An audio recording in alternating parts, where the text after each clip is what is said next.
Welcome. This is Lessons from the Top 1%. We don't just talk about success. We break down how the world's most effective people think, move, and build differently. No fluff, no shortcuts, just the frameworks behind generational success. We're super excited about today's episode, as it is a crucial one that is important in more aspects of your life than you may even imagine. So let's dive straight in and discuss mastering the art of selling. That's right, selling. Most people hate selling. They think it's slimy, desperate, aggressive. But the top 1%, they know sales is survival. They don't just sell products. They sell themselves first, their ideas, their energy, their conviction. Because at the highest levels, you're not picked for what you do. You're picked for who you are. Let's dive in. Let's start with selling yourself. Having a presence over just a pitch. Before you can sell anything external, you must sell something internally. That is certainty. When you walk into a room, people instantly feel, are you sold on yourself? Do you believe in your own value before they do? Are you moving with conviction or waiting for permission? The top 1% aren't loud. They're aligned, still, clear. When you're sold on yourself, you don't ask for opportunities. You attract them. Because confidence sells faster than any script ever will. As Alex Hormozy once said, people don't buy products. They buy stories. They buy energy. They buy certainty. So that brings me to the next section. Selling your vision, not just your skill. Skill gets you hired. Vision gets you remembered. The top 1% are master sellers, not because they have perfect resumes, but because they make you believe in something bigger than yourself. They sell the mission, the future, the solution. They enroll people into a better world, because if you can't sell your vision, you'll always end up executing someone else's. Before we go on, let's talk about the truth about sales. It's important to have the right context and mindset. Sales isn't manipulation. Sales is service. It's leadership. It's enrollment. It's moving people toward better decisions, faster and clearer. You're selling people a version of themselves that's closer to their potential. And if you don't believe in that, you'll always hesitate. You'll always undersell. The top 1% know. Selling isn't something you do to people. It's something you do for people, if you believe enough in the result. So, it's important you believe. If you don't, walk away. There's nothing wrong with that. Simple trick I use. Would you sell it to your mom? Would it improve or benefit her life? Okay, so here is the blueprint for you to master sales without feeling fake today.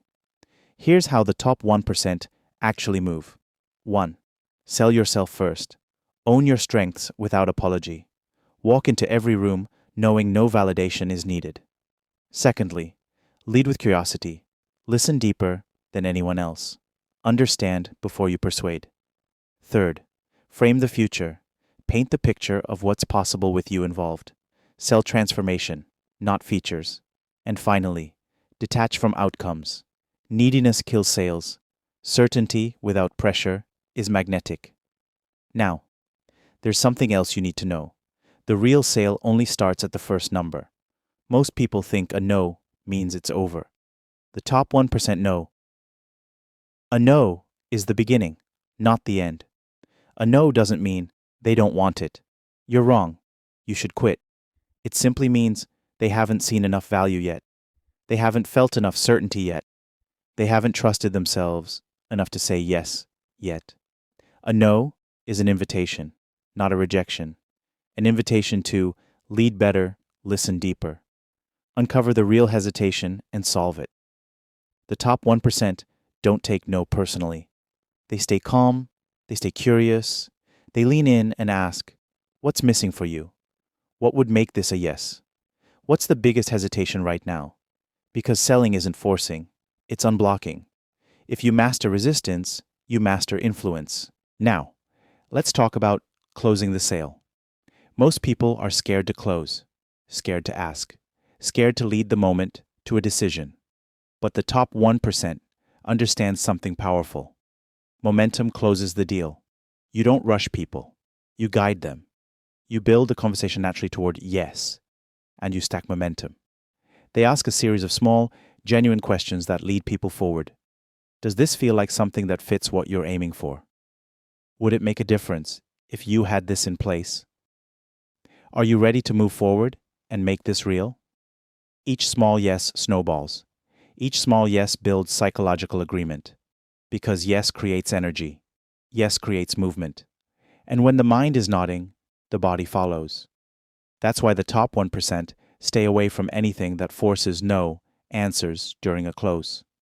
No stops momentum cold. And when it's time to close, the real masters don't beg. They don't oversell. They assume the yes. Then calmly offer the next step. Sometimes that next step is simply silence. Stephen Klubeck, billionaire investor and founder of Diamond Resorts International, once said, "When the deal is ripe, it solves itself. Put the pen across the table and shut up. The first person who talks loses." Silence after an offer creates gravity. It forces the decision to surface. And if a deal doesn't close, if resistance still rises, the top 1% aren't desperate. They know the most powerful position in sales and life is this: being willing to walk away. When you sell from a place of neediness, you lose power. When you sell from a place of abundance, when you can walk away, you become magnetic. One millionaire put it perfectly. Urgency is a great motivator. Don't be afraid to take the deal away. Listen carefully to what they say they want, but read between the lines. Buyers are liars. Your job is to find the truth. True closers listen harder than they speak.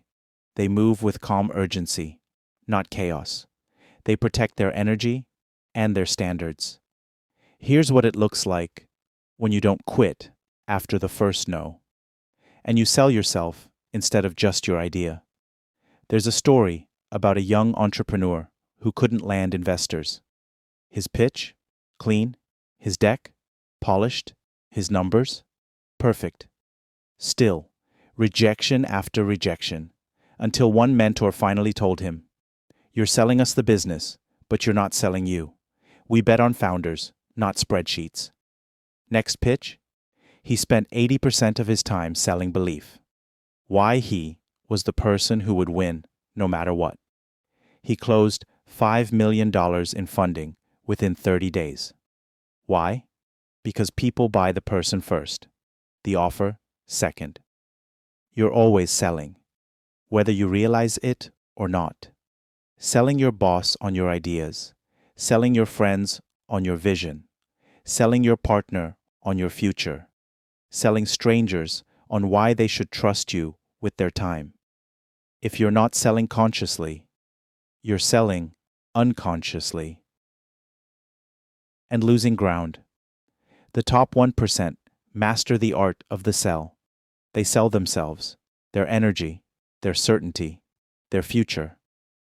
Before we wrap up, we've only scratched the surface here. There's a whole world of deeper frameworks the top 1% use. Curiosity framework, asking the right questions that make people sell themselves. Future pacing, painting visions people feel pulled toward energy framing, shifting the room with just your presence. Silent closes. Mastering when to let silence win. Story selling. Embedding value inside narrative. If you want the full breakdown of these frameworks, drop blueprint in the comments. If enough of you want it, we'll build the full playbook for mastering the art of the sell. Built Different Style. This is Built Different Daily. Thanks for tuning in. Be on the lookout for next week's episode of Lessons from the Top 1% series, Episode 5, where we'll dive into the art of storytelling. Take care, and we'll catch you next week.